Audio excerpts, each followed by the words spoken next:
I hate to break it to you, but you are no Joe Rogan. Nobody's going to listen to you for 3 hours straight. And in fact, they're probably not going to listen to you for 30 minutes straight. Welcome to B2B On Air. I'm your host, Joseph Lewin, and I'm not wanting to be the bearer of bad news here, but being able to do what a lot of the famous podcasters do is incredibly hard, and there's way more that goes into that than what you think. You don't likely have a multicam setup. You likely aren't spending hundreds of thousands of dollars in paid media. And in all likelihood, you're not having celebrities on your show. And so thinking of having a super long episode, in my estimation and my experience, is a huge mistake. What you'll see with this podcast is I'm actually working on creating much shorter podcast episodes. And the reason is it's really hard to hold attention for a super long time. And I'm finding that releasing content more regularly that's higher quality and shorter is a lot better than having these super long episodes every so often that people don't listen to.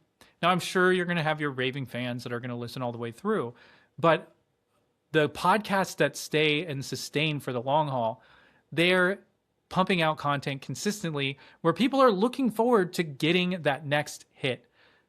They're looking forward to your next episode. And in order to do that, you need a few things. I don't want to go too far into this in this episode because I'm getting off track and it's going to be too long.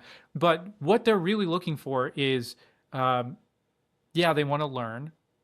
That's true, especially in B2B, but they want to be entertained. And then they want to feel connected to the host. And this is something that I'm going to be working on in this podcast. It's going to take me a little time to figure out how to do it, but sharing a little bit more about me or adding in commentary or things that are outside of just tips about podcasting. Because at the end of the day, when people feel like they know you and they're looking forward to the next episode drop, they're so much likely to continue listening to you and tune in every time. And it's very hard to be able to create short episodes that are meaningful. But if you get really good at doing that, then you're able to be a much better communicator because you're taking a really big idea that you could have spent 20 or 30 minutes unpacking, and you're compressing that into a 5-minute episode. And then instead of trying to cover everything at once, it forces you to say, what is one idea and how can I communicate that all the way through? And by shortening your episodes, it's forcing discipline. It's forcing you to figure out how to communicate that way. And then down the road, you could then stack on a main point where you have 3 5-minute subpoints under that. But if you don't start with the discipline of shorter episodes where you're sharing very concise ideas, you're going to end up rambling and going off on rabbit trails that aren't super relevant.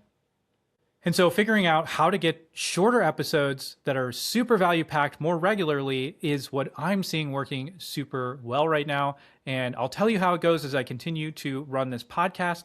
But I'm finding that that really helps to engage an audience more regularly.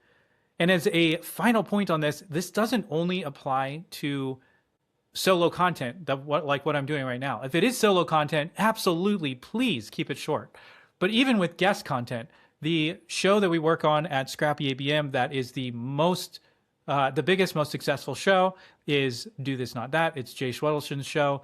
And he is really exceptionally good at having these tight guest interviews that most of them are under 20 minutes. And they are some of the best, highest quality, most entertaining marketing interviews that I've seen. And yeah, they're not digging in super deep, but he's able to pull out several things. One is kind of reframing a little bit around the problem that this person is solving, gets them to share one really concise tip, and then he pulls out their personality and something that people normally wouldn't hear. And the funny thing is, it takes way more discipline and a lot more focus to do a 20-minute episode than to do a long episode. A client in a meeting this week said that her motto is, if you can't make it short, if you can't make it good, make it long. And so it really takes a lot of discipline. And I found that for myself too. Like if you go back to almost any of my episodes in the backlog of this podcast, my guest interviews end up being 30 to 45 minutes. It's just way too long. I didn't have the discipline to keep them shorter. And even though I was interested in the content, I think I would be serving the guest better. I'd be serving myself better, and I'd be serving the listener better by consolidating and making those episodes shorter and more to the point. And with that, I don't want to drag this episode on, so thank you for tuning in, and we'll see you on the next episode.